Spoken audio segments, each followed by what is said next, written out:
Ito ang Manila Film Center, isa sa mga pinaka-haunted na lugar sa Pilipinas.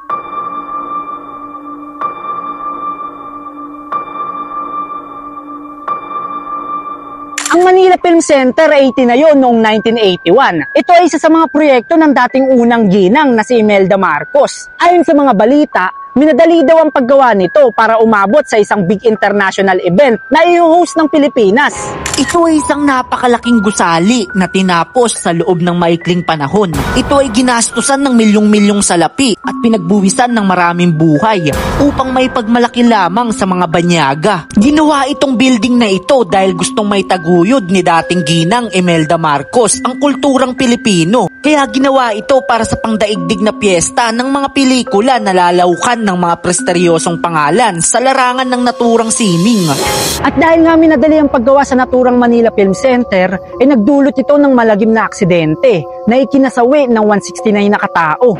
Dahil noong November 7, 1981, sa oras na 2:35 ng madaling araw, gumuho ang pinakamataas na palapag ng halos patapos na gusali. Dahil sa pagguho na ito, maraming mga construction worker ang nasama sa pagguho ng building na siyang ikinasawi nila. Matapos ng 3 araw ay wala nang lumabas na balita kaugnay sa insidente. Ang huling naitala na namatay ay 7 daw. Pero ang alam ng karamihan ay masigit pa sa 7 ang bilang ng mga namatay.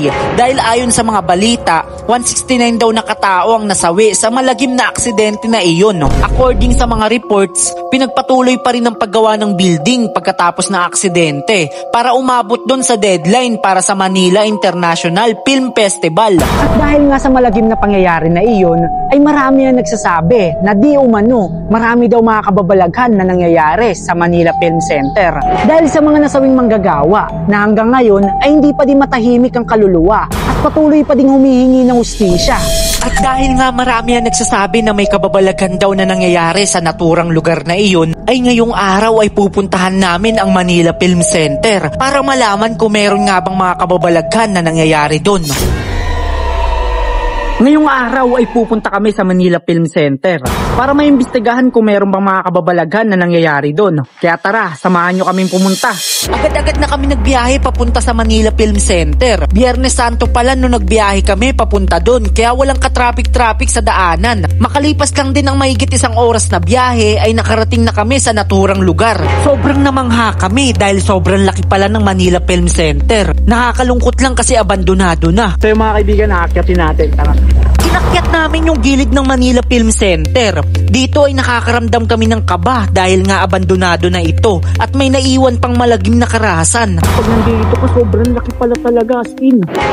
Kala mo maliit lang pero pag nandito ka na, ang laki, promise. Pinarking muna namin yung motor at pagtapos nun ay umakyat na kami para ma-explore ang kabuuan ng Manila Film Center. So yung mga kaibigan, nandito na tayo sa harap ng Manila Film Center. Tara, tingnan natin, tol. Imbestigahan natin. Sobrang laki talaga, as in, no? What? Dito yung entrance niya, mga kaibigan. Sinilip namin yung entrance kung anong meron sa loob. Abandonado na din at wala ng paraan para makapasok dahil may harang at may mga padlock. Kaya ngayon, dito tayo muna sa gilid. Nakakatakot eh. 3:00 pa lang ng hapon ngayon pero natatakot na ako eh. Pumunta naman kami sa gilid ng Manila Film Center para makita kung anong meron doon. May mga ano niya tol, oh, mga basag-basag na. Nakakatakot talaga, as in. Hindi ko lang alam kung bakit hindi na nila to ni-renovate, pinaganda.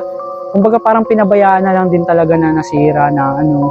Diba? Pero ang laki ng naigastos dito, mga kaibigan, kasi nga minadali yung paggawa dito. Ginastusan ng malaki.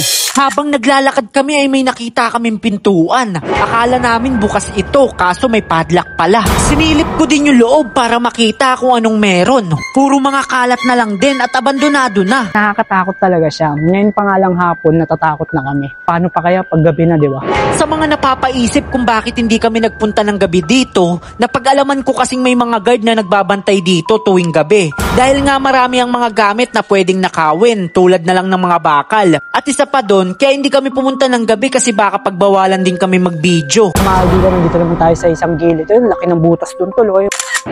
Laking butas no? Pinuntahan naman namin yung likod na bahagi ng Manila Film Center. Uy, kago man. Dito ay nagulat kami dahil merong butas na masisilip mo yung loob. Nakakatakot no? Abandon talaga as in. Habang naglalakad kami sa bahaging ito ay may nakita kaming kakaiba. Sobrang daming mga kondom. Siguro ginagawa itong pwestuhan tuwing gabi. Ang daming kondom. Tingnan mo, pakita mo.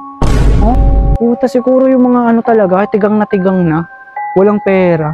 Dito na po may pwesto. Talagang dami. Ang daming kondom man. Maraming pumupunta dito kasi no, maraming mga tubig, maraming mga tissue, ayun no. Habang naglalakad kami sa likod ng Manila Film Center ay may nakita ulit kaming butas kaya sinilip ko agad kung anong meron sa loob. Pagsilip ko ay nagulat ako dahil sobrang daming inidoro ang nasa loob. Halatang matagal nang naka-stack dun. Pagtapos namin libutin yung likod ng Manila Film Center ay nagpunta naman kami sa kabilang gilid para malibot din. Kaso pagpunta namin dito ay may nakatambay na gwardya kaya umalis agad kami kasi baka pagsabihan kami. Bumalik na ulit kami sa harap ng Manila Film Center dahil nalibot naman na namin yung buong building. Kinagandahan dito, di nila kumbaga kahit na siya, abandonado na siya. Di siya tinanggal, dinimolish para tayuan na lang ng panibagong building. Kumbaga iniwan nila dito yung history, no? Kumbaga parang tourist attraction na rin to eh. So yung mga kaibigan na yun, nakikita nyo naman, amazing show. Di ba? Sobrang lupit din kasi hanggang ngayon tol, makikita mo pa rin yung history talaga. Nakakatakot nga lang kung isipin mo 169 na katawang namatay dito. Pero alam mo yun, yung parang mabibilib ka eh, kasi 1981 to gumuho tol. 2004 ako nabuhay. Diba? Sobrang tagal na talaga as in. Dito na natatapos ang video. Sayang lang hindi namin mapuntahan ng gabi ito. Pero sobrang memorable sa amin nito dahil historical itong lugar na ito. Sayang nga lang dahil abandonado na, pero mamamangha ka pa din pag nakapunta ka dito ng personal.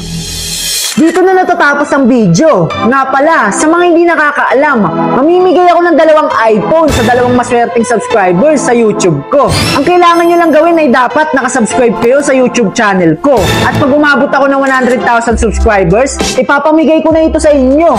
Kaya ano pang inaantay mo? I-subscribe mo na yan, tol. Malay mo, para sa'yo pala isa sa mga iPhone na ito. Kaya subscribe na!